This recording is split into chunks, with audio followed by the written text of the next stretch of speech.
ప్రతి ఊరిలో ఈ విధంగా పాలిథిన్‌తో నింపేసుకుంటూ వెళ్ళిపోతే వర్షపు నీళ్ళు అక్కడ ఇంకవు. పశుపక్షాదులకి తాగు చెరువులు అన్నీ ఎండకి ఎండి ఆ ప్లాస్టిక్ అంతా నీళ్ళలో కలిసిపోయి 40 సంవత్సరాల్లో ఉన్న ఈ మట్టి పొరల్లో ఇరుక్కుపోయి ఉన్నాయి. ఈ శిథిల వస్తువులు మట్టిల నుంచి వేరు చేయలేం. ఇలాంటి దుస్థితి ఎందుకు తెచ్చుకున్నాం? స్వల్ప ప్రయోజనం. బజార్ నుంచి ఒక కూరగాయో పండు ఆకుకూర తెచ్చుకుంటాకి స్వల్ప ప్రయోజనం. అది దీర్ఘకాలికంగా మీ మట్టిని పాడు చేస్తుంది. అంటే ప్రకృతికి కృతజ్ఞతాభావంగా మనం ఉండకపోతే మీ బ్యాంకు బ్యాలెన్సులు మీ మనవాళ్ళకి ఉపయోగపడవు. పరుచూరులో అందరి దగ్గర డబ్బులు ఉన్నాయి.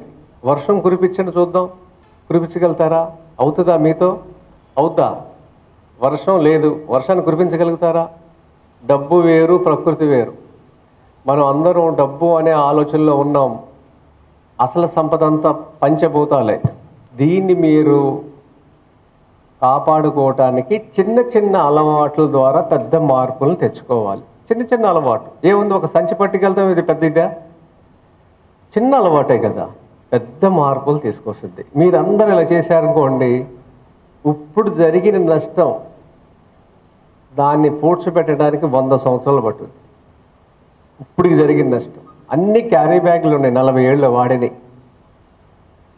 మీరు ఈ రోజు కూడా మానలేదనుకోండి, మరి మీ మనవడు ఎలా బతకాలి ఈ వేడికి?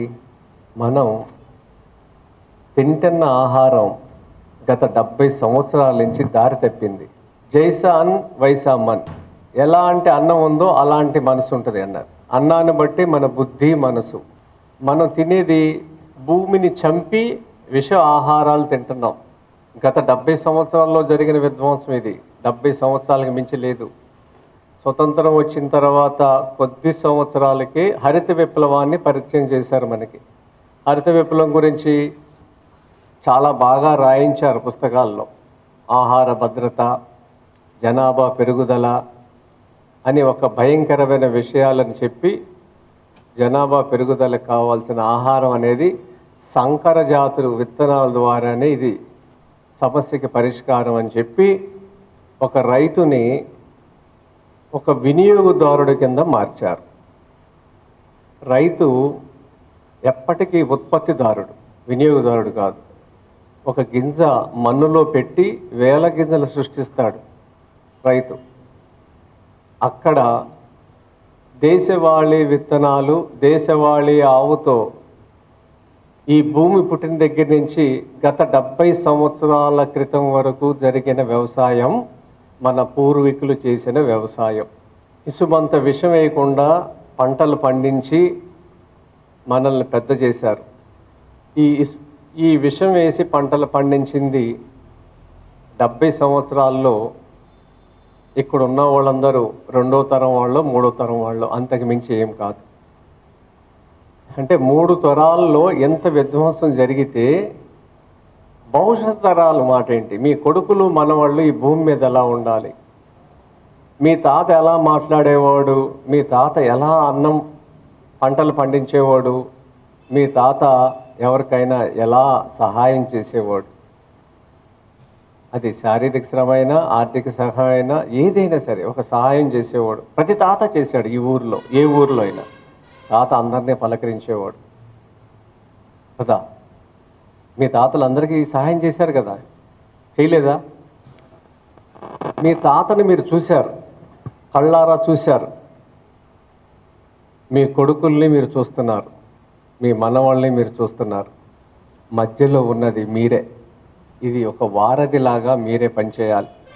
ఆ తరాన్ని ఈ తరాన్ని చూసిన ఆఖరి తరం మీరే. తర్వాత వచ్చే తరాలకి తాత ఎలా బతికాడనేది తెలియదు. అందుకనే ఎలాంటి సేద్యాలు జరిగినాయి, ఎలాంటి గడ్డివాములు ఉండేవి, ఎలాంటి ధాన్యాలతో మనం భోజనాలు చేసామనే దాన్ని మళ్ళీ తిరిగి పునర్నిర్మాణం చేయటానికి సురేష్ గారు ఇక్కడ అవకాశం ఇచ్చారు. ఏదో ఆయన ఒకరోజు చేయటం వల్ల, పిలవటం వల్ల, నేను రావటం వల్ల ఇది అయిపోయింది అనుకోమాకండి. ఇక్కడితో ఇది మొదలవుతుంది అనుకుని మీరు మొదలు పెట్టాలి. ఎవరి కోసం చేయాలి? ఇవన్నీ ఎవరి కోసం చేయాలి? మన కోసం కన్నా మన భవిష్యత్ తరాల కోసం చేయాలి. మనం అయిపోయాం ఇక్కడ కదా, పిల్లల కోసం అని చేయాలి. మీ పిల్లల మీద మీకు ఎంతో ప్రేమ, ఆప్యాయతలు ఇవన్నీ ఉంటాయి కదా.